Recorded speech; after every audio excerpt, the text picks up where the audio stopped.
and welcome to episode 2339 of Effectively Wild, a baseball podcast from FanGraphs presented by our Patreon supporters. I am Ben Lindbergh of The Ringer, joined by Meg Rowley of FanGraphs. Hello, Meg. Hello. Well, I know people expect us to lead with Dicky Lovelady, and I guess we can give the people what they want. We're not going to leave it. We're not going to. I mean, we're going to be mature now? We're going to. We're going to.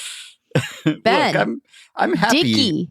I'm Lovelady. happy for Dicky. Yes, because I'm happy for all of us. I mean, really. Because we've all had to restrain ourselves for years whenever we talk about Richard Lovelady, because he didn't seem to want to embrace the nickname, and now he has sanctioned it.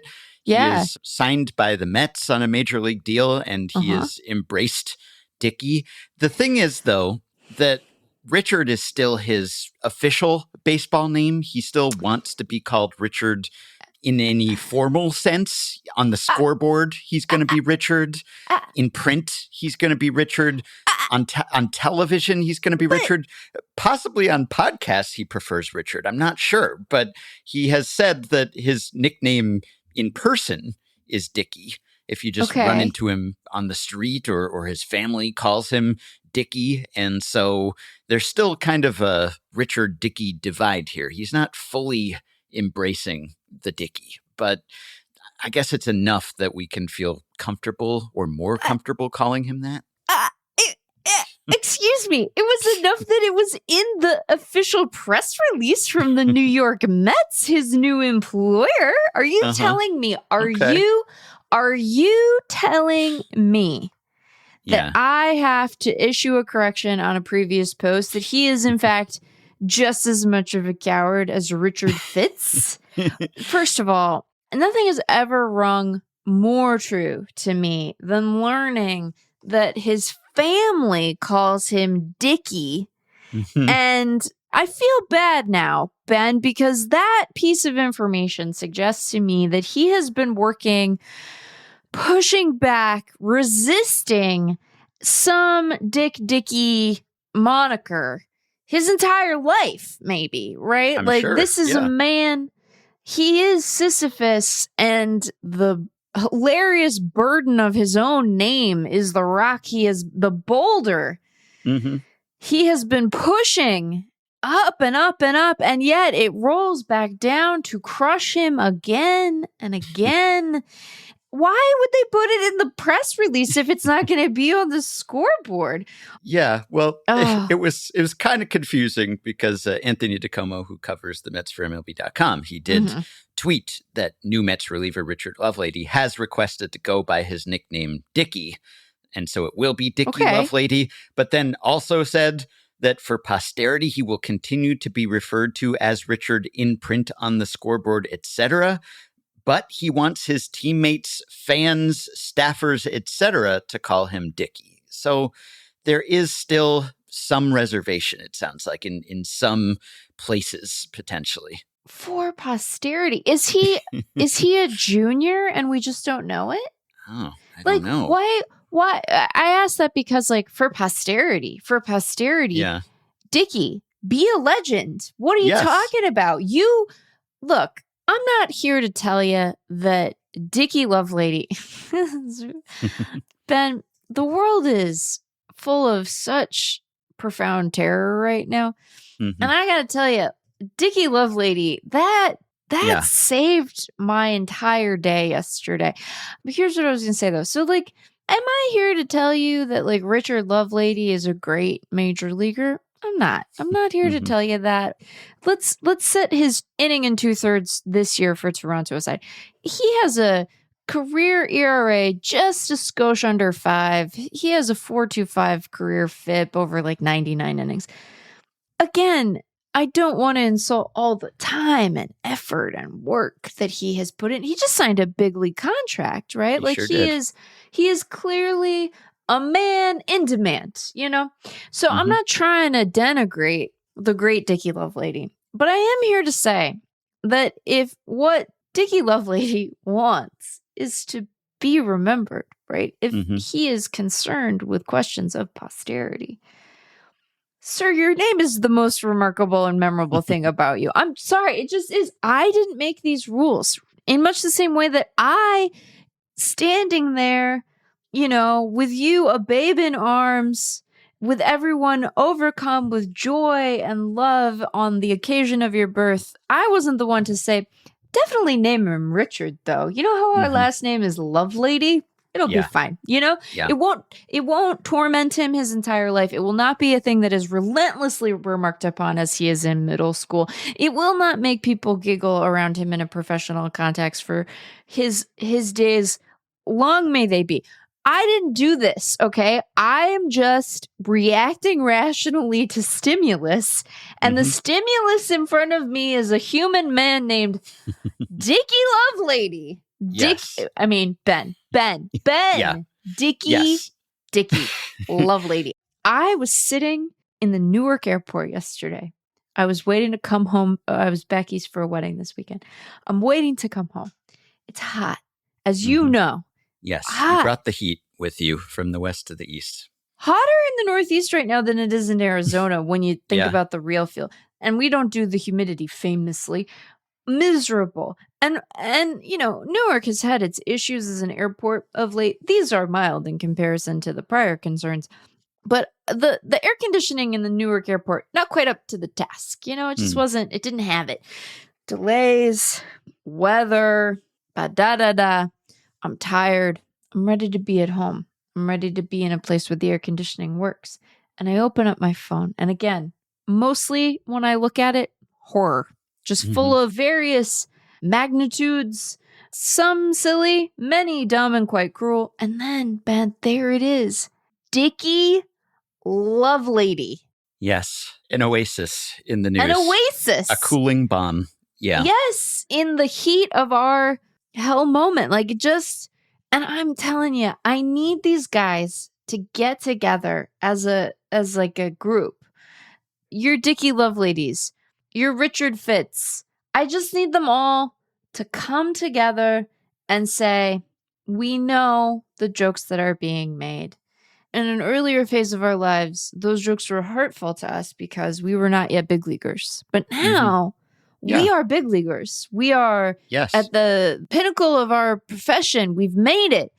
You can call me Dick Fitz. You can just do it. I know it's hard out there right now, and I want to give you this little treat.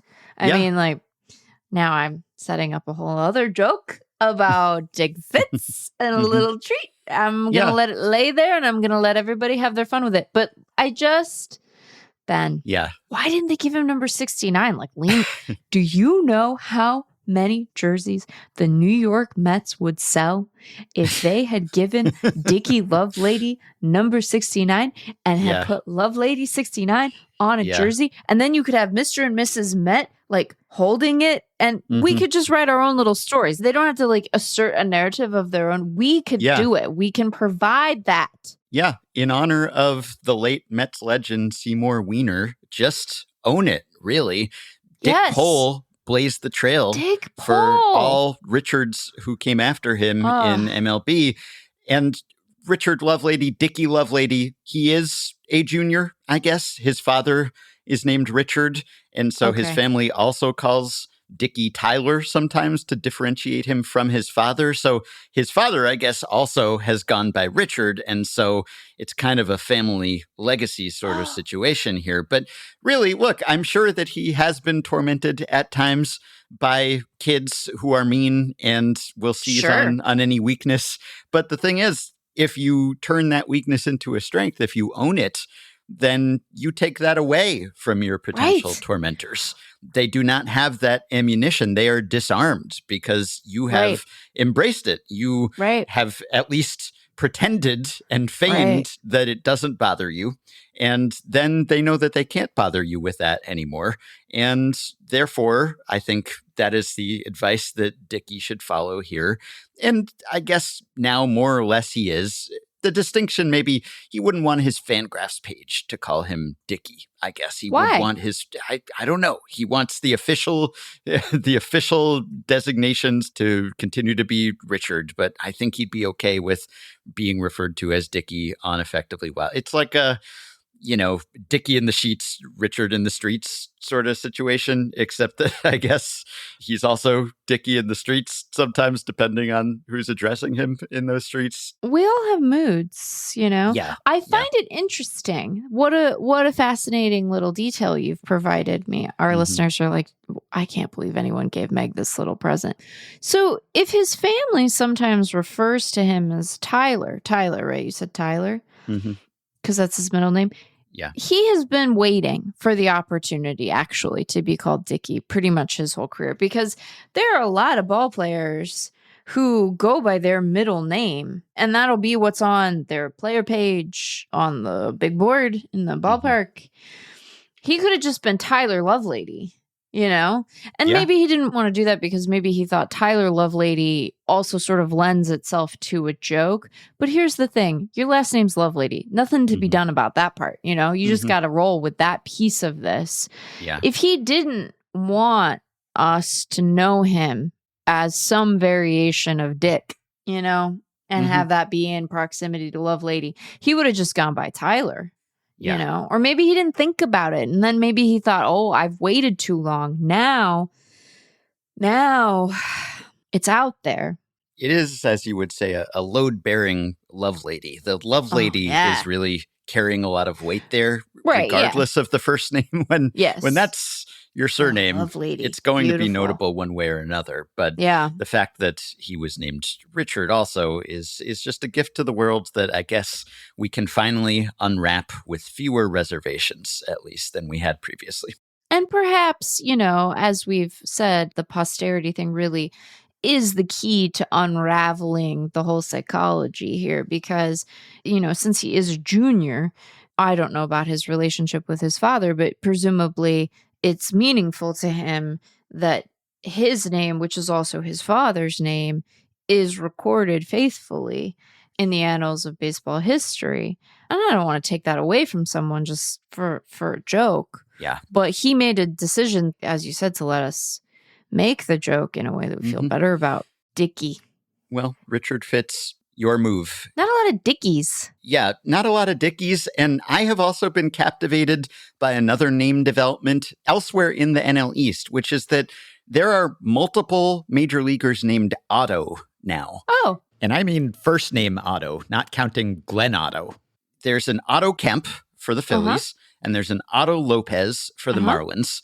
And this has mystified me because by my count, there have been 18 previous Ottos in the majors, but almost all of the Ottos were in the late 19th century or early 20th century. I associate Otto with that time period. It's very World War I in my mind. So 17 of the 18 previous Major League Ottos were from before the end of World War II, and mostly long before that even. There was Otto Nabe and Otto Hess, Otto Miller, Otto Kruger, Otto Denning, Otto Denninger, Otto Schomburg, Otto Williams, Otto Bluegee, Otto Vogel, Otto Jacobs, Otto Huber, Otto Rettig, Otto McIver, Otto Briggs, Otto Mitchell, and of course, Otto Ray.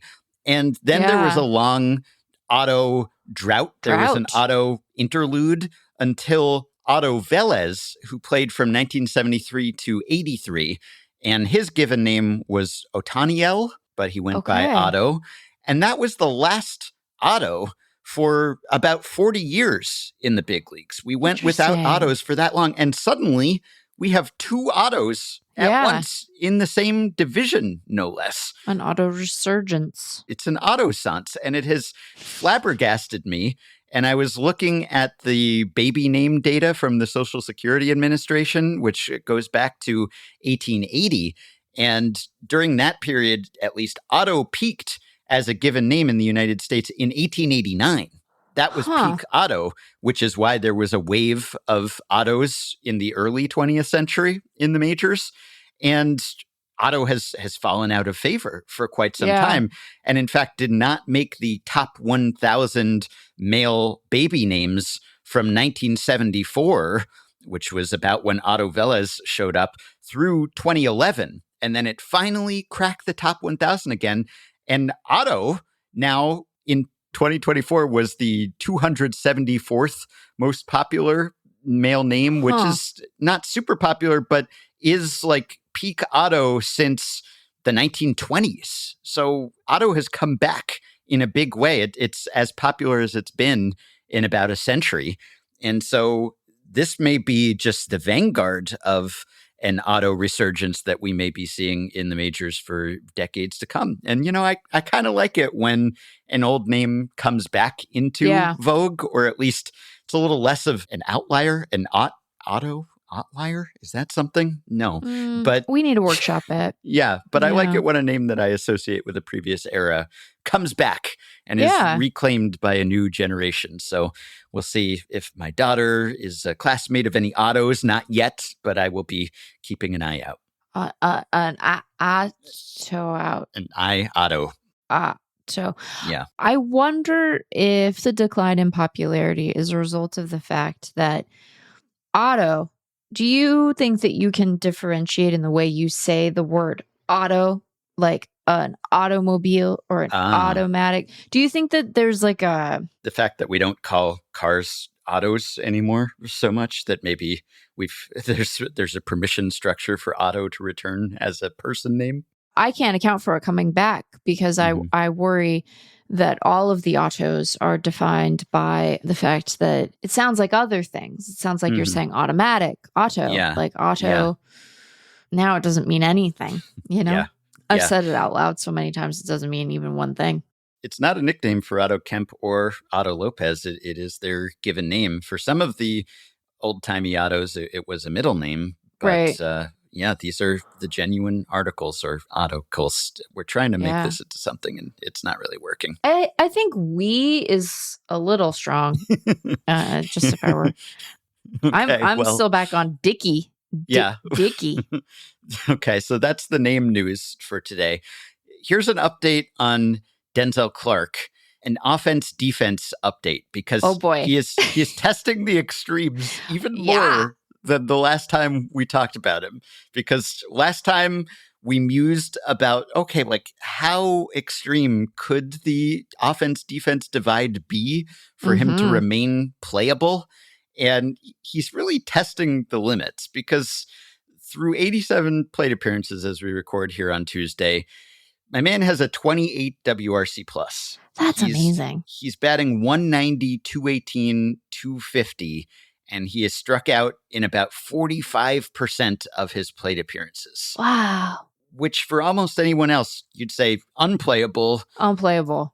Got to demote him. And yet he is so good on defense, and he has continued to make some spectacular catches. And StatCast has him at 9 runs of fielding run value, and that's in just over 200 innings.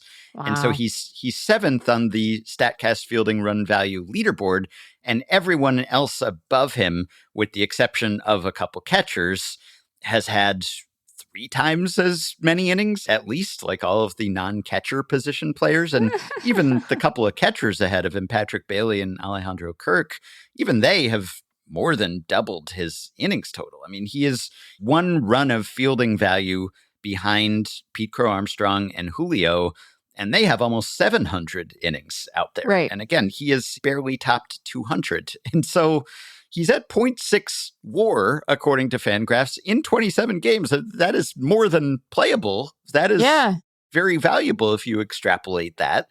And as we talked about last time, you can't necessarily extrapolate the defense and say he's on pace for X runs, because sometimes you have to have those opportunities. Although the more I watch him out there, the more I think that he just creates his own opportunities. Because he's special out there. It's really something. He just gets to everything, to the point where I know that he was reputed to be a good defender as a prospect, but if he's this spectacular a defender, then I feel like I should have heard more about that than I did before he arrived, if he was routinely making the kind of catches that he has made in the majors thus far. And he's made improvements even in his small time in the majors, but unless he has just advanced by literal leaps and bounds since he was in the minors, then I'm sort of surprised that the defense didn't pop even more, especially because he hit in the minors. Yeah, he had a 120 WRC plus in AAA before he was promoted this year, and that was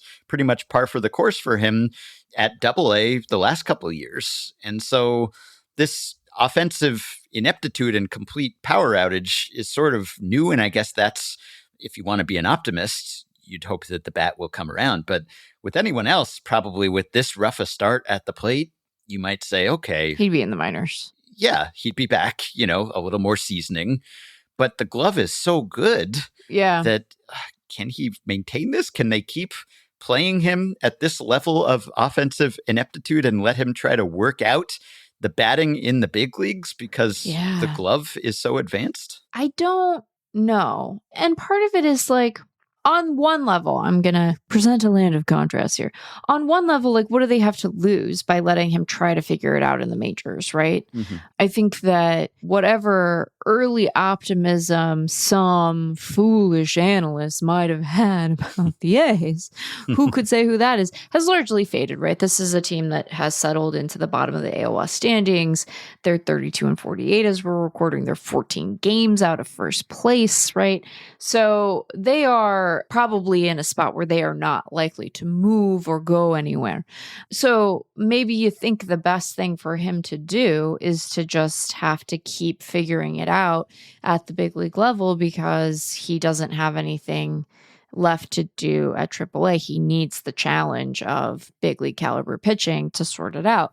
On the other hand, you're not going anywhere as a team. You have the luxury, if you think from a developmental perspective, it would be better for him to like go down and be able to really focus on the bat and try to retool the swing or whatever you decide he needs to do. I haven't looked at his swing enough to say like, oh, there's an obvious hole and he's got to go do. I mean, clearly it's not. Here's my controversial take. Clearly not going well. Yeah. But, they're not a game out of first place and one game out of a wild card. And, oh, my God, they got to go, press for wins wherever they can. And, runs saved are as good as runs scored. And so let him, show us this bat. Like they do have the flexibility just because of where they are as a franchise to decide what they think is best for him long-term developmentally and then have him go do that, which perhaps suggests that they think the answer is for him to just face big league pitching and have to figure it out. But it's pretty bad. But the defense is really quite spectacular. I wonder how he feels, This is a question that he's not likely to answer, honestly, at least at this juncture to media. But I do wonder what the tone and sort of tenor of internal conversations with him have been, because you can be super confident. You can be, a big leaguer and obviously a skilled one in a way. But, when you have a 28 WRC plus, it's bad. Like, I'm sure Denzel Clarke is not confused about any of this. So I am curious, like, what is the conversation that they're having internally, Yeah. And it's not like he's hit the ball better and he's gotten unlucky. It's just the expected stats are just about as bad as the actual ones. And that is the concern that one would normally have about a young player who's struggling like this at the plate. Oh, he's going to get down on himself. It's going to be bad for his long-term development. And yet, even as he is struggling so much at the plate, he has the positive reinforcement of making incredible catches on seemingly a daily basis. And so it has to be so bizarre. Yeah, it's got to be so weird to be at the plate and be overmatched and feel like I don't belong here. And then you get in the outfield and you're in your element. It's such a strange differential that, I mean, look, I hope for his sake that he hits better, obviously. Sure, but from a effectively wild hypothetical standpoint, there's part of me that wants to see how low he could go at the plate and still be a viable big leaguer, because he is actually worth playing if he continues to play defense like this. But we're really testing the outer boundaries. So not the Otto boundaries, the outer boundaries. And I really want to see just over the course of a season, how extreme could that differential be? Perhaps we will find out. But elsewhere in the AL West, let's talk about Meg's Mariners for a moment here. Okay. And let's talk about a guy who has no trouble either at the plate or behind it. Cal is incredible. He's just getting better as the season goes on somehow. Like, AL MVP voters are getting nervous. They're getting a little sweaty. They're tugging their collars because they might actually have to have a tough decision if this continues. Because Aaron Judge, he's plummeted all the way to a 227 WRC plus. Preposterous that's like post-slump Judge. And meanwhile, Cal is on pace for everything. He's on pace to top Aaron Judge's AL single-season home run record. He's on pace to set the catcher home run record, both the home run record for a primary catcher and the home run record when the player is actually catching. He's on pace to set the switch hitting single season home run record, move over Mickey Mantle, move over Maris, move over Judge. It's Cal's time. And it's really unbelievable what he's doing. And with anyone else, I would say, well, surely a catcher can't keep this up. He's barely taken a day off. Barely taken a day off, Ben. Barely. But he barely takes a day off any season. And so that is completely in character for Cal. And he hasn't even showed any ill effects from that in previous seasons. It's not like he has tanked late in the season. Like in some past seasons when Salvador Perez would play constantly, he would sometimes decline down the stretch, which you might expect of a catcher who's barely taking any time off. But Cal has not really shown some significant first half, second half split. If anything, he's probably been a better hitter later in the season. And so, you know, that probably gets harder to maintain the older you are, but you can't necessarily forecast based on his past and say the wheels are going to come off if he keeps playing this often. And the thing that often holds back a catcher when it comes to award contention is that they just don't play as much as players at other positions. And so even with positional adjustment and framing value and all the rest, it's hard to rack up the WAR that someone would when they're playing every day. But Cal does play every day, and he's been just about the best player in baseball, Judge aside, when he has. Ben, here's the thing about me. Yeah. You know, people talk about like the importance of objectivity in journalism, right? And what they really mean is they want you to be honest. Ideally.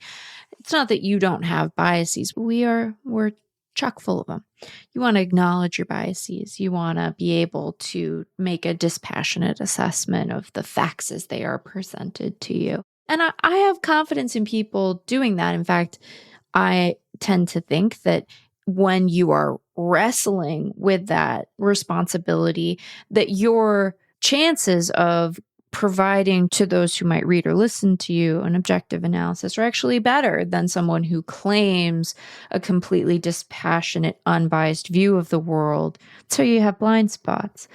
And so I've rejected the notion that one can't, say, have a favorite team and still be a good analyst, right? I think we have a lot of examples of that, you know, where you're able to sort of engage with the club and still be a professional and still really, you know, you want them to win, but you're not saying they're the best when they aren't, or that they don't have flaws when they do. And the Mariners, I think, tend to make that easy for you, especially if your fandom stretches back a ways, because like, how do you put lipstick on that pig? You know, a lot of the time you can't. They've been a bad baseball team. They've been a bad team, frustrating team. The flaws have been obvious, often glaring. Having said all of that, I did send a text to a friend yesterday who was also in sports media, Mariners fan. Baseball's not her primary thing. And I was like, I'm struggling with how to talk about Cal in a way that doesn't make me sound like a terrible homer. And I want to acknowledge there have been times in my career as a writer where I have been a little more obviously homerific, right? You know, some of the defense of Mike Zunino, the enthusiasm for Kyle Seager, perhaps a bit much, right? But I often acknowledge that. It was a bit much. And look, I want to acknowledge and say up front that, like, you know, as things stand today, I think Aaron Judge is the MVP of the American League. Cal homered yesterday. So did Aaron Judge. Yeah. Great player despite his little slump, relative basis, right? Judge adjusted slump, but a minor slump nonetheless. Having said all of that, I think that it's very tight. And Aaron Judge doesn't have a lot of room to falter. Now, Cal needs to keep producing at this clip too. Look at how honest I'm being, you know? Mm-hmm. You can construct a case that maybe Judge is playing or having results fall that are slightly out of step with his, say, expected production based on the quality of contact, which seems insane to say because, my God, what quality of contact there is. Mm-hmm. You could venture a similar accusation at Cal, but I would note that the ratios are fairly similar. Now, Ben, here's what I'll say. Do I think that doing this when you have played in only 2 fewer games than Aaron Judge and have played many of those games, the majority of your games, 59 of the 76 games that you have appeared in have been at catcher? Would I hazard to say there is something incredibly impressive about this level of offensive production from the guy playing the most difficult defensive position on the field and doing it at an incredibly high level? Would I note that Cal only has a 276 BABIP? Is that because he hits a bunch of home runs? That's not your problem, Ben. You don't need to worry about that. But would I also know that Aaron Judge has a 448 BABIP? I would note that. Mm-hmm. Do I think that suggests that he is a fraud? No. Yeah. I have not lost track of the world. I am not unhinged. I am simply saying that this is kind of a race, you know? Yeah. There's a little, and it's June 24th. We don't really have to care about any of this right now. All we really have to do in this moment is appreciate the fact that these 2 guys are both playing out of their gourds, you know? They are playing tremendous baseball. Is one of them obviously a better defender than the other? I mean, like, look, yes, the answer to that is yes, but that's fine, you know? Yeah, you can rave about Cal without any accusations of Mariners bias because everyone is raving about Cal. He's been amazing. He's a 5-win player already. It's amazing. Yeah, he was already an excellent player, and he has basically equaled his value from last season. Yes. WAR-wise, home run total-wise. Yes. In about half the playing time. Yeah. He's like, you know, it's rare for a catcher season to be 8 wins above replacement even, and he's on pace for 10, like double digits. I mean, it's legitimately, he's making a run at the most valuable catcher season of all time because, yeah, he has a BABIP that is not really out of line with his pretty pedestrian in that category career average. And yet he's batting 278, which in this day and age, that's a high average hitter. And he has historically been a low average slugger, but he's not so much this year. He's striking out less than he ever has, and yet still making quality contact, obviously, and still is playing just about every day and is a good defensive catcher. He's not a framing god, I guess, but he's, you know, the next tier down. He's like a really comfortably above average receiver and does everything fairly well behind the plate. So it's just the complete Cal package, really. It's just been extremely impressive. It's extremely impressive. And I think that, like, look, I'm going to say some things that maybe only resonate with other Mariners fans in terms of how much it might sway you to be impressed by a season. And as you've noted, not a lot of work needs to be done for you to make a case that, like, you should be impressed with this season. It's an objectively good one. But, like, I also am struck by the fact that last year, the Mariners pitching staff was so remarkably consistent. In 2024, they had 4 starters who started at least 30 games. And Bryan Woo made 22 starts, right? Yeah. Remarkably stable group. And this year, their rotation has been defined by injury. Yeah. He's having to bring in new guys. He's having to work with, they've had turnover in their relief corps too. Like they're bringing guys back. He's still having to catch Brash and Munoz, and that's hard. And then he's got this middle relief group that has been sort of not revolving door, but there's been changes there. So it's like, this is a guy who is continuing to be a very effective catcher. And he is the degree of difficulty on the thing that we, I think, have a harder time quantifying, namely like the game calling, rotation management piece of his job has leveled up in terms of how hard it is. And yet he has still managed to perform this way. And I hesitate to really bring attention to it because I worry about our famous jinxing powers. But the fact that he is doing this while playing just so much, it's really remarkable, it's a remarkable thing. And I think it would be naive to think that at some point over the next couple of months, he might not go through a stretch where his own production slumps slightly, where you see the wear and tear. I'm thrilled just in terms of like what he means for the franchise and the step forward he's taken in a year where he signed this big contract extension, for him to get to do all of that and then like obviously be the starting catcher for the AL All-Star team. I'm excited for him. Part of me is like, I wish that this guy would get a little break, Like I wish that he would have an opportunity to pause and reset and rest that dumper, because that's an important dumper for them. So it's been, the production on its own is so remarkable. The sort of wiggle room and room to breathe that it gives the rest of that offense to have someone who isn't Julio producing the way that he is, I think really important.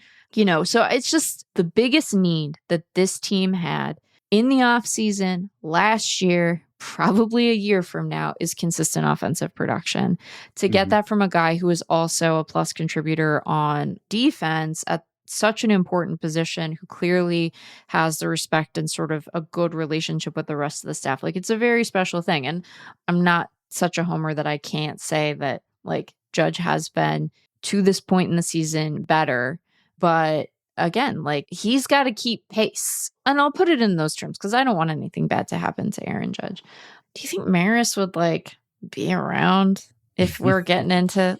I don't know. Probably not, right? Because it's done now. Yeah, it should be that if Cal gets close, then Aaron Judge should have to follow him around and not play in his own games. Yeah. See, Ben, you've constructed such a perfect scenario because it means that we don't have to do more Maris. And also, Judge isn't playing. And so then Cal can win MVP. See, this is perfect. And it's not that he's hurt. He's just in awe. He's like, I must follow the dumper around the country to bear witness, as witness was born for me. I think that's a great solution. Let's do that. Yeah. I'm sure the Yankees would be fine with that. We got a question months ago, just before opening day, from Daniel Carroll, a Patreon supporter, who wanted to know whether Cal was the best player in MLB who has not been named to an all-star team, and whether we would call that the Tim Salmon Award. And I suggested Tim Salmon Award, that's a good name for it. I'd probably call it the Tony Phillips Award. And I noted that he was not the best player in terms of career WAR. I think that was Brandon Nimmo to that point. And maybe still is. He has not been an all-star. But that Cal definitely would be the best in terms of current value. And then Daniel did a little WAR per 600 calculation and came up with Gabriel Moreno and then Michael Harris II. And Cal was a little bit down around where Yainer Diaz was. Well, not anymore. Cal has obviously ended this argument, but soon we'll rekindle the argument because he's going to be an all-star. So she's not going to hold that distinction that long. Right. The only AL player with more all-star votes at this juncture is fittingly Aaron Judge. So I don't think that there's any concern. It's not going to be an all-star snub there. Glad the fans are getting that one right. So I guess that probably means, depending on how Detroit's rotation lines up, I guess that means that we will see Skubal throw to Cal to start the all. That's good billing. That whole spread is a good lunch. Funny that you mentioned Woo, because I was going to bring him up too, because I feel like I underappreciated him, because he seemed to be maybe the third fiddle, if there are that many fiddles. I don't know if fiddles go beyond two and a second one, but behind Logan Gilbert, it was like when the Mariners had this great homegrown young rotation, Don't like the past tense that you're using to describe that, but go on. It was George Kirby. It was Logan Gilbert. And then it was also Bryan Woo. Right. But he's been the guy in this rotation, not to mention Luis Castillo too. But I saw a stat in the Baseball Reference newsletter that he's pitched at least 6 innings in all 15 starts he has made this year, which is pretty impressive in this era. The 3rd longest streak by a Mariners pitcher to start a season doing that, after Randy Johnson in 1993 and Mark Langston in 1987. So it's been a while. So it's hard for starters to go 6 that consistently. Very few do that these days. And he's been the stalwart while Kirby and Gilbert were hurt. I just did not anticipate that the Mariners would have the 19th best rotation thus far by FanGraphs WAR, but the 7th best collection of position players and 5th best WRC plus. Clearly Cal doing a lot of work there, but not solely Cal.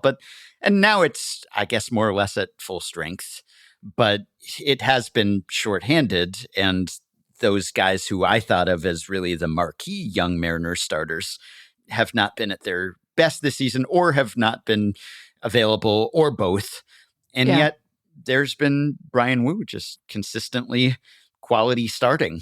And I guess it's not so much that he has gotten so much better on a rate basis. It's more that the other guys who I had ahead of him have not been at their best, but he is also leveled up in a sense, in that he's doing it, but doing it more consistently and more durably. So shout out to Bryan Woo. I was familiar with your game, but I guess I did not give it its due, and your game has gotten better. And he's been the most dependable starter on that team. He's been the most valuable pitcher on that team. Yeah, I think that the combination of quality and length that he has given them has been incredibly important. And, they're not quite at full strength. Like, I'm not optimistic about how much Bryce Miller we're going to see for the rest of the year, put it that way. When you're getting PRP, sometimes it's okay. You know what, Ben? Sometimes it's okay. But I'm worried about that. And I don't say that with inside information, just to be clear to everybody, but I'm like, I don't know how much Bryce Miller we're going to see. But Woo has been really terrific, and he's, striking out more guys, walking a couple more guys too, but he's striking out more guys than last year.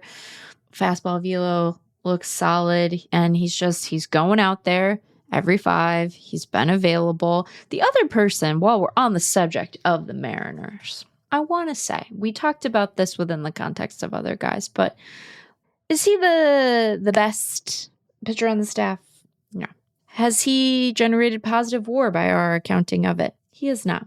But I do want to say that if we're giving props for being available and being pressed into service, that we should just take a moment to appreciate the work of Emerson Hancock, because sometimes being around, that's what they need, Ben. They need you around. It's true. Yeah. And while we're talking about underrated Mariners, I wanted to mention a former Mariner who maybe belongs in that bucket, and who also just won Player of the Week along with Cal. Eugenio Suárez hit his 300th career home run. Congrats to him. And I saw the analyst Vivian Peltier on Twitter said serious contender for most underrated active player right now in terms of his whole career, not just current value. And I think there's something to that. I've always been surprised every time I've seen Eugenio Suárez's stats. He had that year where he hit 49 home runs, and that was a bit of an outlier, but he's hit 30 plus a couple other times, a few other times. And, if you set the starting year and ending year accordingly, he will be high on various home run leaderboards. Sure. And he has now topped 30 career WAR, according to FanGraphs. And he is, I think, the 25th most valuable active position player. He's a very good player. And it looked like he was kind of done. The Mariners big dumped him a few years ago. And it seemed like maybe that was that. And he had that slow start with Arizona last season and then completely flipped a switch and was incredible after that. He's now having his best WRC plus ever in his age 33 season. He's already hit 25 bombs. He's about as good as he's ever been at this age. And he was kind of written off. He had that down year with the Reds in 2021, and then his last year with Seattle.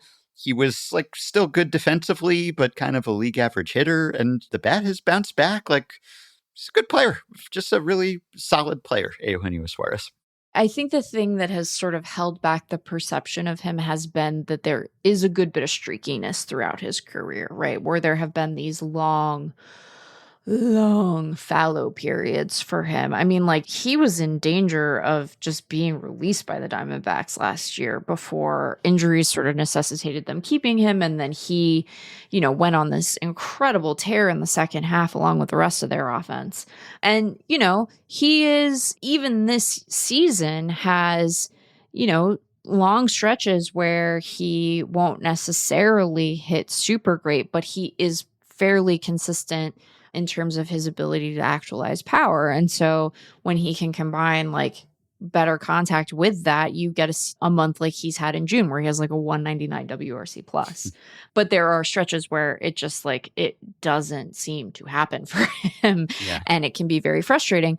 I think the other thing about Eugenio is that like, I don't know that there are many guys where I have heard more consistent raves about just like what the clubhouse presence is like, that he is recognized as being like a really positive clubhouse presence, that he's good with the rookies, that he's like a good veteran guy, that he gets along with people. The flow, Eugenio, is so dry here. What are you doing? Because it looks amazing. Like, drop the hair care routine, my friend. So, yeah, I think that he's a great little player, and he's had, seasons where he's been incredibly productive and he's had slumps, but like he seems to pretty consistently find a way to right the ship, which I find impressive. And like, you don't want to read too much into one season's worth of stats, but like the difference between his first year in Seattle and his second in terms of the quality of his third base defense was like quite obvious.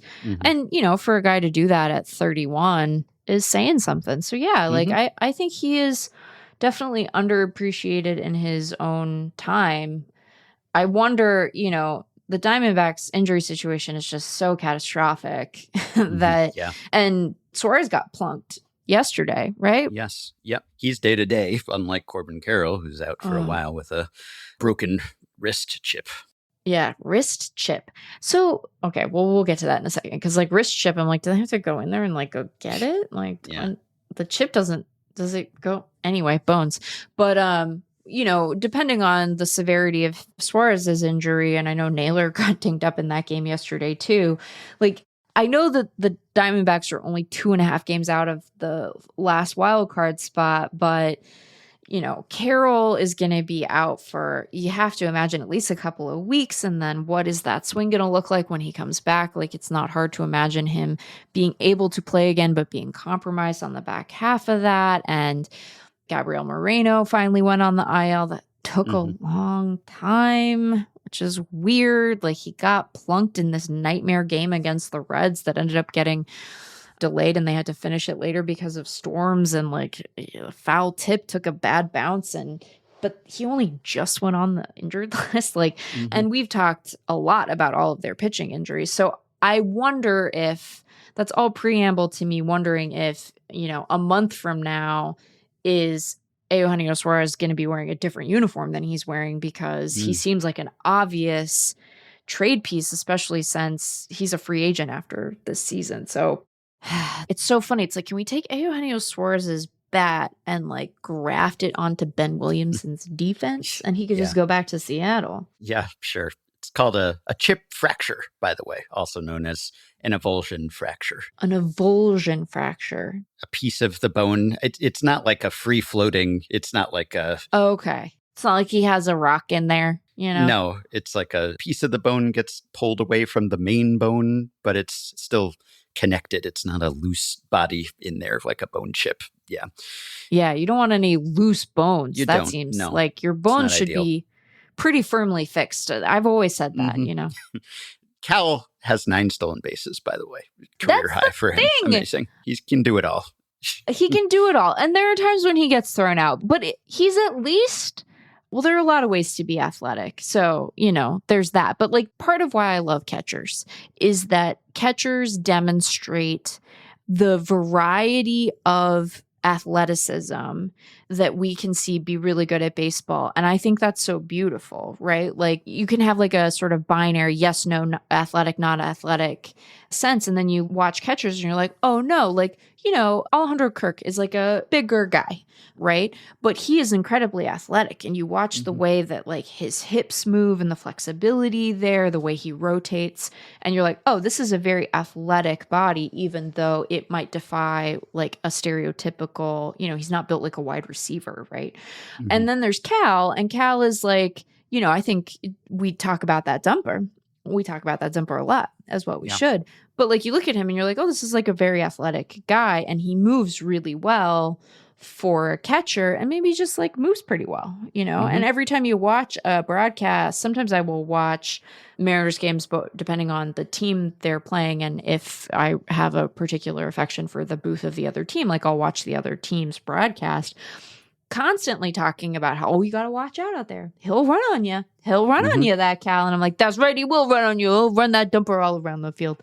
Run it all around that Thumper. Well, while we're tipping our caps, we can tip our caps to someone who has not been caught when he has run this season. Perfect 13 for 13 in stolen base attempts. That's Byron Buxton, who I was going to bring up on our Friday show, and then I'm so hesitant to talk we about ran it. out of time, and then we got this impassioned email from Patreon supporter JD, which is a long list of stats about Buxton's exploits this season. Yes. And he really has been great. And it's been heartening to see, because we've all just rooted for Buxton. It's been tough times for the Twins lately, but not because of Buxton, who has been great. And since he returned May 30th, he came back from an absence after that collision with Carlos Correa. He is 6th in position player WAR since then in all of the major leagues. He has a 151 WRC plus on the season. He's got 17 homers to go with the speed. He's still sort of doing it all. He's in his age 31 season now. We've all just been waiting for him to be healthy. Last year, he played 102 games, which was good for Byron Buxton. Right. And this year, aside from a couple games he missed because of a bereavement leave and then the absence after that collision, he's been healthy. He's been available. He's played 61 games, 262 plate appearances. I almost am afraid to bring it up, but this is the best he has been, aside from his partial season in 2021, when he also played 61 games, but that was the entirety of that season. And he had about the same playing time that year, and he had a 171 WRC plus, and he was even more valuable then. He was about a win more valuable in those 61 games than he's been in these 61 games. Mostly, I guess, because, well, he was even better at the plate, but also he was an even more superlative center fielder at that stage of his career. And now, after injuries and surgeries, perhaps he's a little less so, but he is still a plus defensive center fielder, at least according to StatCast. I know defensive runs saved has him around average, but I think watching him and seeing at least some of the stats, he's still quite good out there. He still makes impressive catches. I think he has learned not to go all out at all times. And I think experience has taught him that sometimes it's best not to lay out because bad things can happen. But that has not really hurt his ability to play that position well.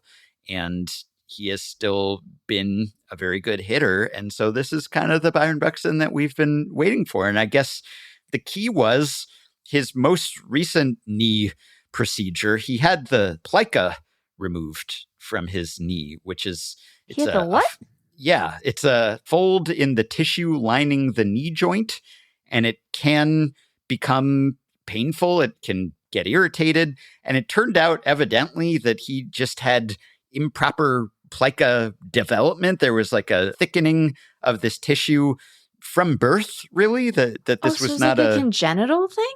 Yeah, it was not a new ailment. And I don't know whether he was misdiagnosed or whether this should have been picked up on earlier. I guess it's fairly rare, as evidenced by your reaction to the term plica. Plica. It sounds like something out of Star Trek or like Avatar or some other pretend thing.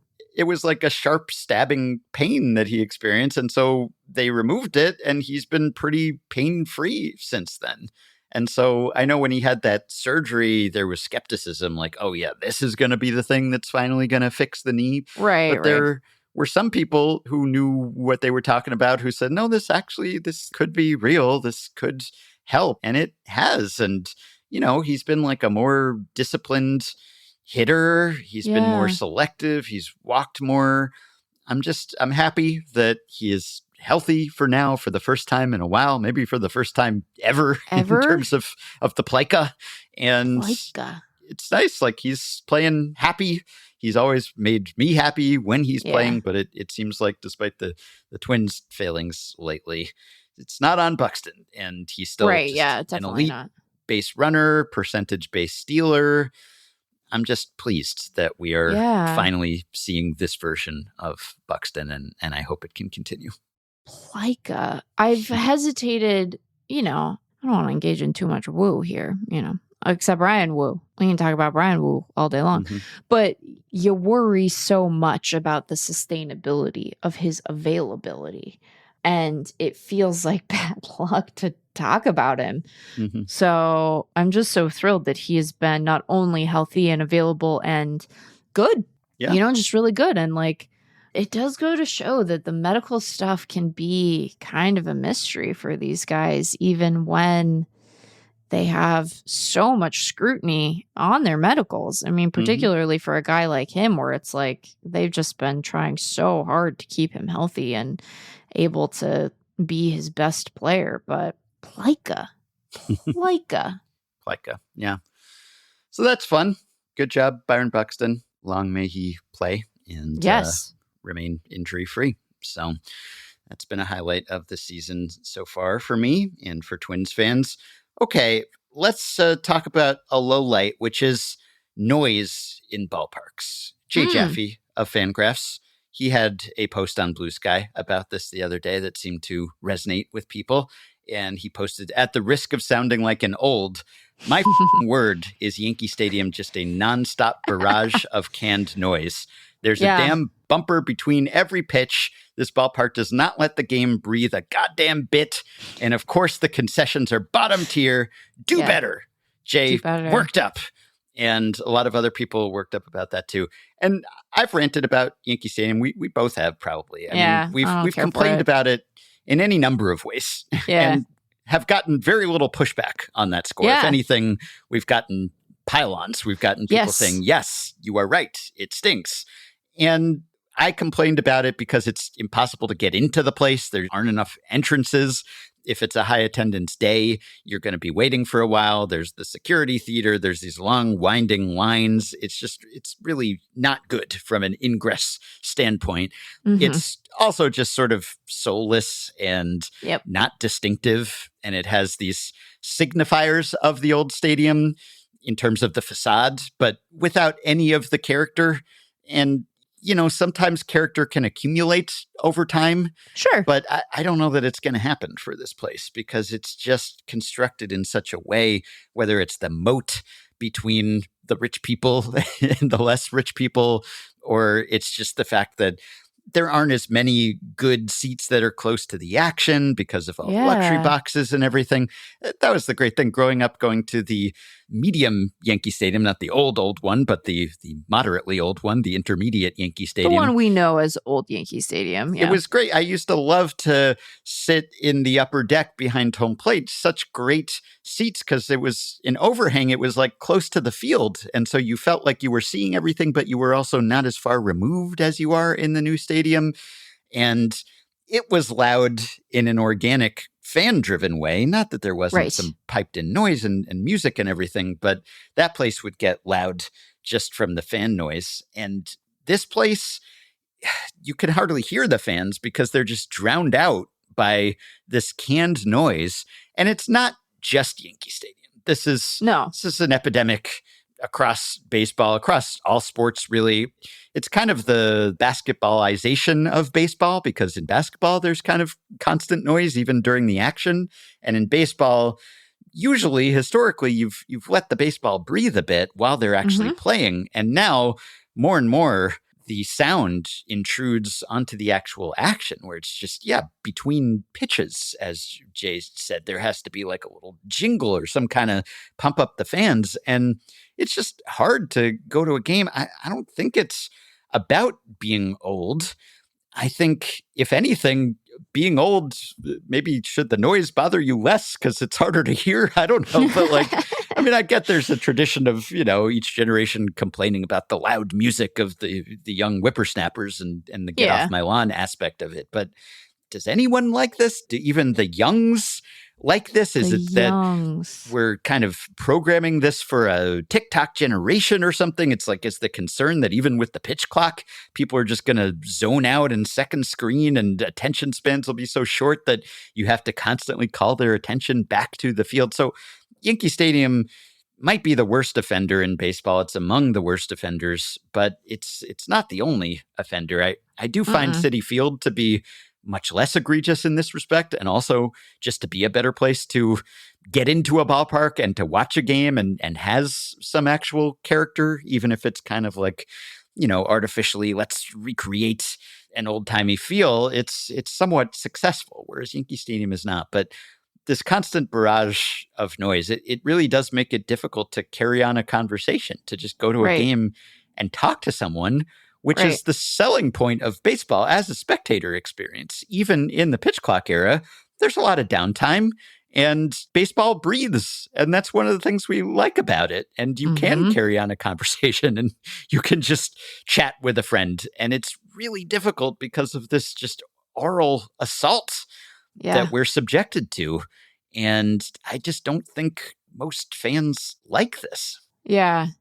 I don't want to say that I know for sure that Yankee Stadium is like worse than other parks. It seems loud on TV is in a way that is like noticeable. And so maybe that suggests that, yes, in fact, it is sort of uniquely, or maybe not even uniquely, but particularly loud relative to other parks. I think part of it too is that like there's the not being able to hear people that you're at the game with and not being able to have a conversation. And there's also like, it leads to some like exhaustion. You get like emotional fatigue because when the game's own rhythms and beats dictate more precisely the pump up moments, because I think pump up moments are fine, the like get loud. Although when I went to the D-backs Mariners game when Seattle rolled through, saw Bryan Woo. Went well until it didn't. It was Little League Day. And I don't know how loud of a kid your daughter is, but you're familiar with the concept of children screaming, especially collectively. They really like doing that, which is fine. That's part of being a kid. And, part of Little League Day is that it does bring an energy to the ballpark. But whoever operates the video board at Chase Field just did the get loud cue as many times as they normally would. By the end of it, I was like, you could do it less because they are piercing. With their screams, those little leaguers. Anyway, so like I think that there are moments where like getting the crowd engaged and pumped up like is fun and it lends an energy to the thing. And it doesn't have to be like totally silent and staid, which I don't think is what you're suggesting and certainly isn't what Jay was suggesting. But if you're always loud, if you're always making some noise, then if there's a moment in the game that like genuinely calls for ruckus, you've spent your ruckus. You're exhausted. You walk out of there a husk of your former self because all of your ruckus has been dispensed and it's like the fourth inning. Yeah, it's a boy who cried wolf sort of situation. I can't be a boy who cried ruckus. Making that amount of noise constantly. It's just, you have to yell to be heard over the PA. So it's tough. I mean, it makes you appreciate some more minor league experiences. And granted, there's still a lot of loudness at some of those games too, but some of them, it's at least a little more. And I'm not saying we need to go back to a time when Ottos ran rampant in Major League Baseball and there was it doesn't need to be like golf, no pipe noise, but it's just too much. It's a lot. It's become like, it's one of those like torture scenes where they're just blaring metal or something. It's like, it keeps you away. It's like, some kind of noise set up to scare away deer so that they don't eat your plants or something. Right. That's how I feel about going to a game at Yankee Stadium these days. So it's not ideal. Like a little deer who can't get inside. It's not ideal. And you want the thing to breathe. You don't want to come away exhausted. And some of it is expectation, to your point. Like when I go to a Seahawks game, I expect to be hoarse and have my ears ringing by the end of it. Because that's what it is to go to one of those games. You're on your feet a lot. Yeah. You are constantly yelling up, down, up, down, up, down, up, down. You know, that's part of the experience of going. But you know that going in. And so you're comfortable with it.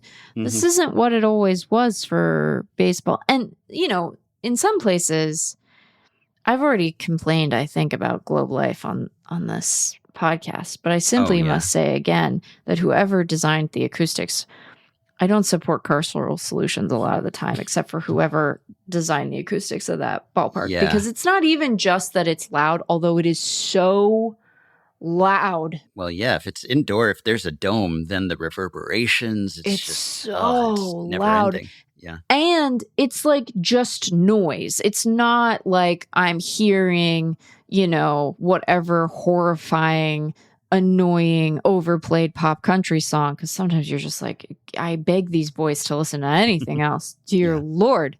You can't even make it out. You know, you can't even get mad at whatever grievance Morgan Wallen has right now. Because who could tell it was him singing? It just sound just bounces. Yeah. Well, if I had been in attendance at Yankee Stadium for a recent game, I would have tried to cheer if I wasn't in the press box, obviously, because Jazz Chisholm, he lost both of his cleats scoring from second base in a play. And I've never seen this happen. That's delightful. I didn't know that. Yeah, I don't know that I've seen one cleat lost, let alone two. But his explanation was, and I quote, "I was so sweaty, my socks were wet, everything had just slipped straight out." And granted, it was hot and humid. So I get it. Yeah. This was Sunday, but I don't know that my feet have ever attained that level of moisture that like my feet were so sweaty and my socks were so wet that just my shoes fell off. I don't know whether he was going at his appointed 70% here because it seemed like he was going beyond that as he was motoring home and trying to score. Well, and he had a collision of sorts with Orioles catcher Maverick Handley, the excellently named Maverick Handley. I hope that he will be okay. But Jazz's size 10.5 Jordan 1s, just one of them flew off on his way home, like between third and home, and he just scored with one shoe on, and then the other shoe came off thereafter. And Aaron Judge said something to the effect of he has not seen someone lose both of his shoes. He's seen one cleat come off running. Sure, yes. Because it's common to see a helmet come off. Oh, yeah. A cap can come off. Other accoutrement can come off. But like both cleats coming off, I don't know that I have witnessed this before. And so it makes me question, should players be playing under conditions where they're sweating so much that their shoes come off? I mean, we've seen many players just vomiting left and right lately, though that hasn't seemed to hurt Ellie De La Cruz. He just comes right back and hits a home run after upchucking. A lot of Reds vomiting, really. Remember when Hunter Green was doing that all the time? Yeah. Does the shoe fit in this case? Is there an issue with sizing if your cleats are going to come off like that? Because it seems like, you know, potentially a safety issue. It could be if your shoes are not tight. You don't want them to be too tight. But my goodness, like Shoeless Jazz. I mean, this is how nicknames start. And reading a lot of baseball history, a lot of baseball nicknames are second generation baseball nicknames. It's like someone who has a similar name to some other player who preceded them, and then they get nicknamed after that player or that player's nickname. And so Shoeless Jazz, maybe that catches on, and I would welcome that. Oh, yeah. Shoeless Jazz is great. Yeah, I've just never seen something like this. And then when he got back to the dugout, Jazz asked Jason Dominguez to tie his laces. He put on fresh socks, to be clear, which is a good thing. But he asked Jason Dominguez to tie his laces because, Jazz explained, they say he's the best shoe tire. I didn't understand it until he actually did. It took me like a minute to take off my shoes just now, which suggests to me that maybe Jazz Chisholm doesn't know how to tie his shoes properly. Like, he was taken aback by how tightly they were tied by Jason Dominguez. I wonder if he had the experience of, like, you know, when it's really hot and it's really humid and you're retaining water. Yeah. You know, and you get puffy. Mm-hmm. I wonder if he had a puffy problem. I wonder if his feet were kind of swelling because of the conditions. And so he loosened his laces in order to have his spikes fit more comfortably. And then they were, as it turned out, too loose. And then he ended up with no shoes on when it was all said and done. I mean, I don't want to overstate the case. It seems like this worked out fine. It is hard to run in no shoes at that kind of speed. Or one shoe, especially. I want to see the sprint speed on that. Right. And it's like you're on the infield dirt. And so you're like going over a surface that doesn't feel good. And then you have to be mindful of the fact that, like, all the other guys still presumably have both of their shoes on, which means they're in spikes and you're in bare feet. And that seems like it could end kind of catastrophically. I'm stuck on the notion that Jason Dominguez has tied other people's shoes enough to have a reputation about it any way at all, one way or the Dominguez, other. Yeah, he's a tight shoe tire. Yeah, he's an 80 shoelace tire in addition to his other tools and talents. Yeah, that stood out to me too. But this was not even the most delightful play at the plate involving a New York team, because did you see the Mets versus Phillies? Yes, I sure did. Yeah, the combined Nick Castellanos, JT Realmuto slide, where in very quick succession, they crossed the plate and delightfully got two separate safe calls from the home plate ump. Just like, did the motion and then immediately did another one.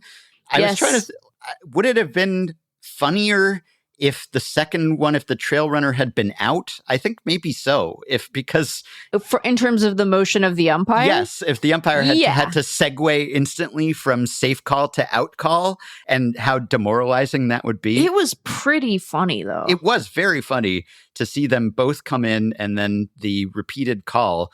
And it's funny because it's not as if, so Castellanos was the lead runner who was barely maintaining his lead over Realmuto.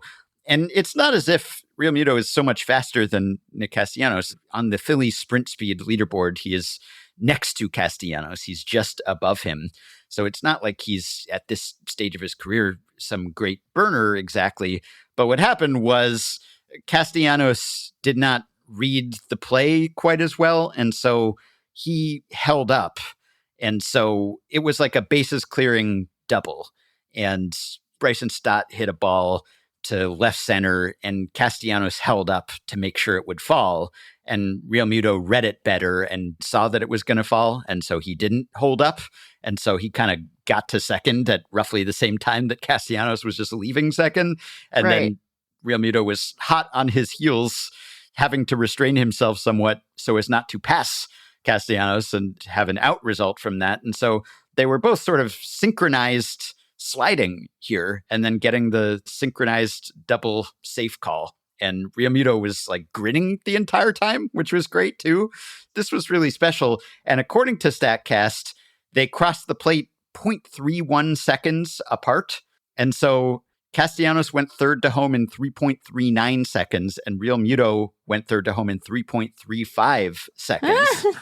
And the third base coach just had to give them kind of a combined like go sign because he couldn't hold up one of them. They were essentially the same. And so Realmuto said if he thought Casty was going to be safe, I feel like I was probably going to be safe too. I mean, they were neck and neck. He was so hot on his heels that it would have been difficult for one of them to be out. That might have been, if anything, more amusing to me if it had been such a bang-bang play that the 0.31 seconds had made the difference and Realmuto had been out because he was held up behind Castellanos. But no, this was great. I think there's a montage like this in maybe Major League where you see like multiple runners crossing the plate like this. It happened in real life. So very amusing, very fun, very Phillies. It's very fun. It's very Phillies. And it's heightened by the fact that like the sequencing has stakes, right? Like you got to have the lead runner cross first because you can't get past on the base paths, then you're out.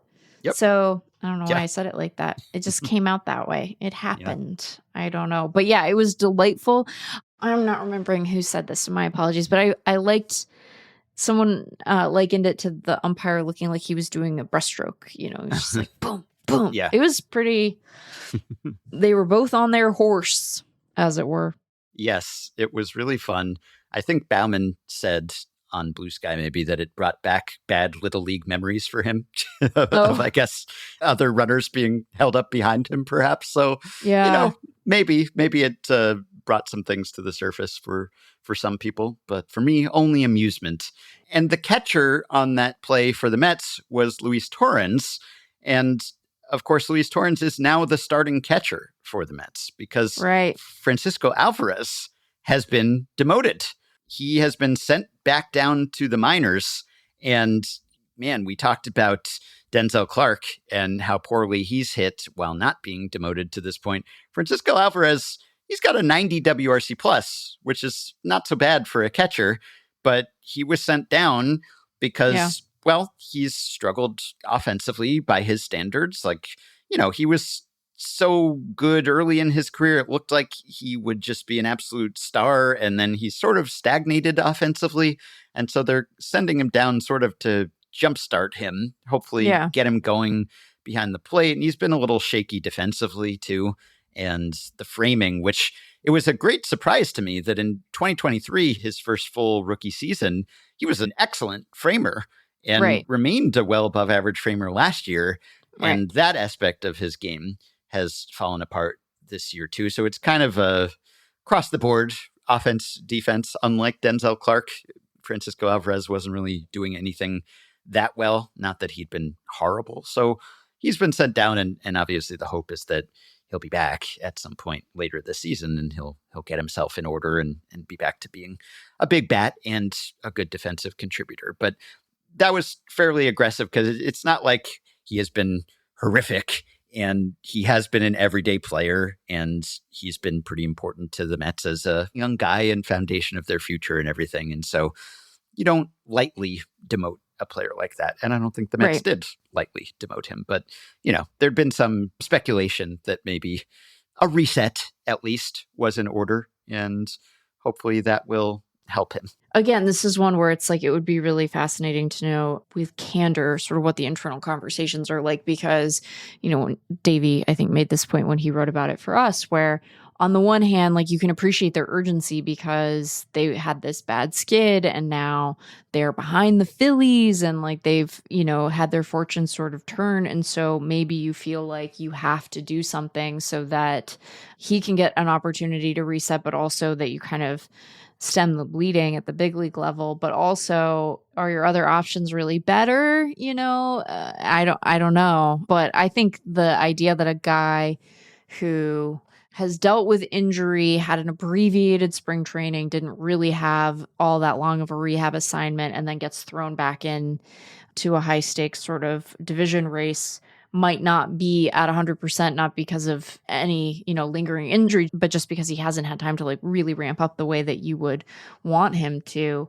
That seems reasonable to me. Mm-hmm. So, hopefully he kind of gets sorted in a way that allows him to kind of come back maybe after the All-Star break and really have a strong second half for them, because there's a lot that has gone badly in this most immediate stretch for the Mets, but like they're a good team and they surely would appreciate good production from that spot. So yeah, I said a 90 WRC plus is good for a catcher, and historically it has been, but this year catchers have a 97 WRC plus league wide. Yeah.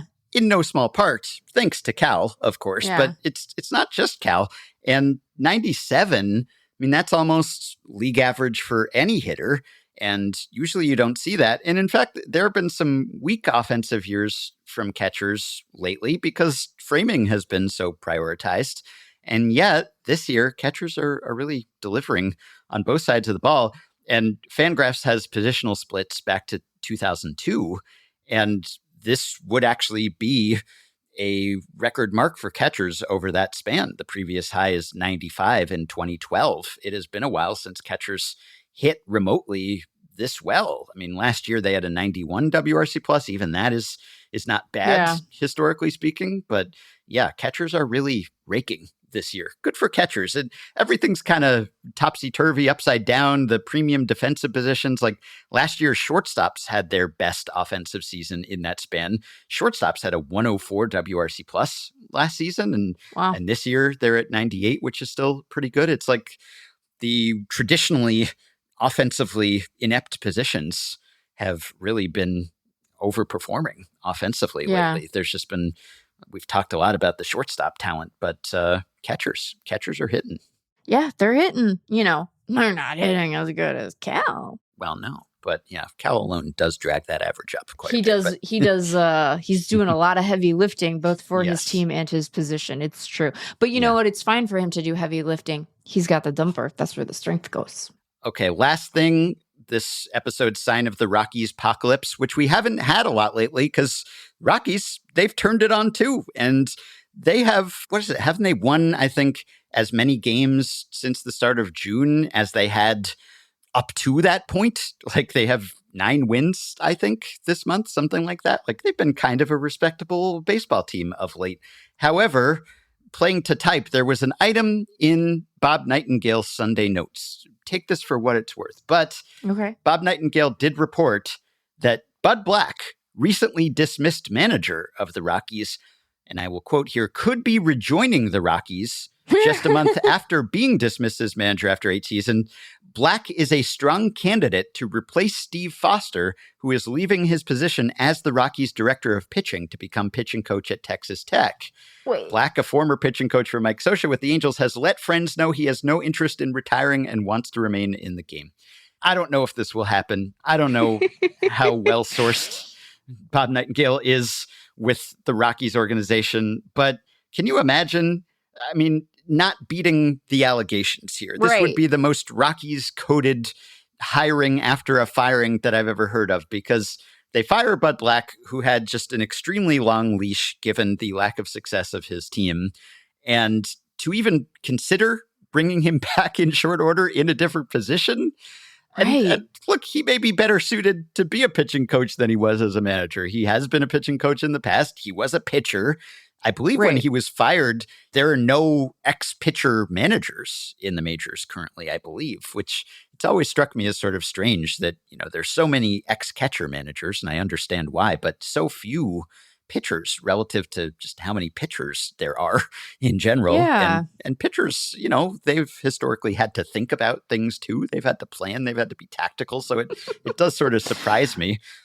But yeah, the Rockies 9-11 to this point in June. So that's great. But if they were to rehire Bud Black, or even to strongly consider bringing him back just after belatedly sort of sending a signal, hey, we're making some sort of change. We realize that we need new voices. We need new people in the tent here. To bring back Bud Black, even if he's fairly qualified to be a pitching coach, that would just really reinforce the reputation the Rockies have for never moving on from anyone and just being allergic to change. Be unusual for someone to accept that demotion in the coaching hierarchy as well, to say, oh, you just fired me as a manager, but sure, I'll come back as a subordinate to the new manager. And in a role that just has to feel freaking cursed in Colorado too, right? Like Colorado, that's so Texas Tech hired Colorado's pitching coach. That's fascinating. Yeah, I know. I guess they thought he was doing something right, but that's so interesting. Yeah, I don't know. I mean, like maybe he just loves the team, and maybe he was like, I don't know, they'll probably bring me back at some point. Maybe he didn't get fussed about it. You know what I mean? Very Rockies. One of a kind. All right, a few updates for you. Podcast favorite John Brebbia has signed a minor league deal with Atlanta. The Braves bullpen is 23rd in WAR this season, and hey, if they can call on Craig Kimbrell briefly, why not John? Bring Brebbia back to the big leagues. That's a challenging sentence to say. We talked about the post-run ritual of Brebbia's old bullpen mate Tommy Kahnle last time. We determined that he does not shave his whole body. His legs go unshaved. Listener Dom wrote in to note that the discussion discussion around Canely's self-imposed shaving punishment reminded me of this classic from a few years ago. This was a story headlined, Marco Asensio to miss Real Madrid's Champions League opener with infected pimple after shaving his legs. He has a spot on his leg, which means he cannot lift his sock, confirms coach Zinedine Zidane. Yes, maybe Canely is trying to avoid suffering the same fate as Asensio. We talked about Hunter Biggie suffering facial fractures when he was hit by a foul ball in the dugout. And I think Meg may have mused that she was surprised we don't see players impaled by bat shards more often. Well, we got a couple emails, including one from Aaron and another from Patreon supporter Jan, who wrote in to say, in episode 2338, you discussed injuries caused by foul balls and broken bats. I vividly remember and would like to point you to a thing that happened to Tyler Colvin in 2010. He got hit near the collarbone by a fragment of a broken bat, and he missed the rest of the season because of it. Looking back, it seemed to be the perfect situation for this to happen. 2 outs, runner on third, taking off on a fly ball. He was that runner, and he went to the hospital for a few days to prevent a collapsed lung. I do remember that. The bat shard punctured his chest, but didn't stick there. It didn't bleed that much. It was a maple bat, which have largely replaced ash bats. There's a shortage of ash because of an invasive insect species. And also ash is softer, and so maple doesn't break as much. There are fewer broken bats these days than there used to be. But there was some concern that when maple bats would splinter, there'd be big chunks, and you could end up with more Colvin situations. Fortunately, that hasn't happened again as far as I know. I think the bats are better made these days. Also, listener Daniel wrote in on Friday to say, I was just watching the Braves at Marlins game tonight, and in the top of the 6th, Dane Myers robbed Marcell Ozuna of a homer, but he didn't catch the ball. He had it in his glove, but as he came down, it came out of the glove and back onto the field. I bet there's next to no way to tell how many times this has ever happened, but it was the first I've ever seen of it. Yeah, we've seen a lot of firsts in home run robberies this season, or at least unusual home run robbery or robbery-adjacent plays. And I guess we need a new term for this. The home run robbery that prevents a home run, but does not prevent a hit, does not result in an out. Daniel suggested a blown run robbery, though he acknowledged that that's probably a better term for when a fielder inadvertently causes a home run in the process of attempting a catch. I guess the home run was robbed, but the ball wasn't apprehended. As an appreciator of long plate appearances, just want to salute Nick Sogard, who had a 19-pitch plate appearance in AAA. He fouled off 14 pitches. He ended up walking. Like a lot of people, I think that if I were the pitcher in that situation, it was Lázaro Estrada in this case, I'd just lay it in there at that point. I don't want to walk Nick Sogard. Maybe it's sunk cost fallacy, but I've thrown that many pitches. Don't want to walk the guy. Not a great hitter to begin with. Then again, pitchers can't always throw strikes on command. Listener Kenny wrote in on Tuesday to say, in tonight's 9-5 win over the Red Sox, the Angels walked 11 times. 10 of those times were by 3 players, Mike Trout, Taylor Ward, and Luis Rengifo, who all walked at least 3 times. Additionally, none of them got a hit or reached base any other way.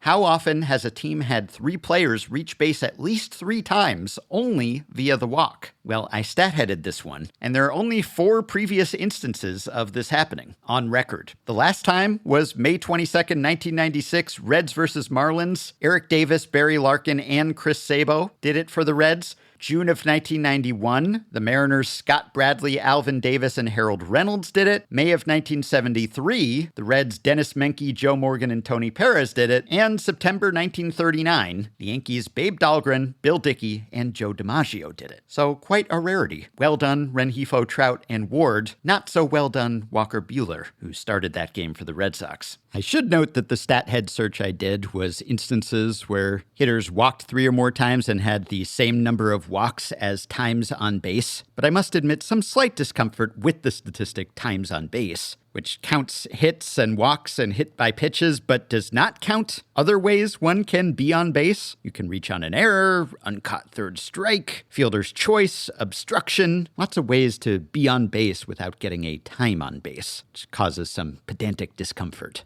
And finally, I was alerted to the fact that this past Saturday was the 100th anniversary of the day when a black baseball team beat a team composed of Klan members. I'm reading here from a recap that I will link to on the show page. On June 21st, 1925, the Wichita Monrovians, an all-black semi-pro baseball team that promised to take on all challengers, bested the Wichita Klan No. 6, a squad fielded by the white supremacist Ku Klux Klan terrorist organization. The 10-8 victory came during the height of Jim Crow apartheid in Wichita, Kansas. There aren't that many accounts of this game, and so some details are lost. The names of the players remain unknown, the story says, but apparently both teams agreed to hire 2 Irish Catholic umpires to avoid appearances of favoritism.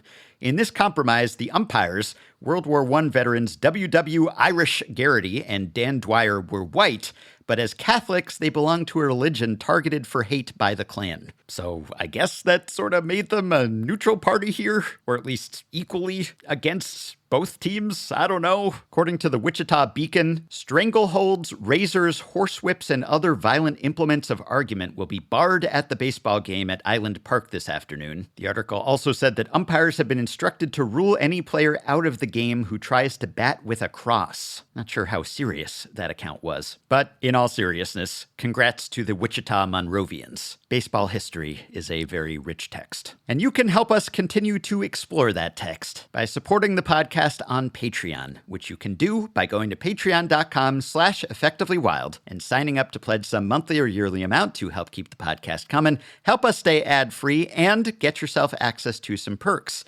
as have the following 5 listeners: Sydney Helfer, Larry Miller, Kirby, Dan Love, and John Kilroy. Kilroy was here. Thanks to all of them. Patreon perks include access to the Effectively Wild Discord group for patrons only, monthly bonus episodes, playoff live streams, prioritized email answers, personalized messages, autographed books, discounts on merch, and ad-free FanGraphs memberships, and so much more. Check out all the offerings at patreon.com/effectivelywild. If you are a Patreon supporter, you can message us through the Patreon site. If not, you can contact us via email. Send your questions, comments, intro and outro themes to podcast@fangraphs.com. You can rate, review, and subscribe to Effectively Wild on iTunes and Spotify and other podcast platforms. You can join our Facebook group at facebook.com/group/effectivelywild. You can find the Effectively Wild subreddit at r/effectivelywild. And you can check the show notes at FanGraphs or the episode description in your podcast app for links to the stories and stats we cited today. Zachary Goldberg is filling in for Shane McKeon today, so thanks to Zachary for his editing and production assistance. Thanks to you, as always, for listening, and we will be back with another episode a little later this week.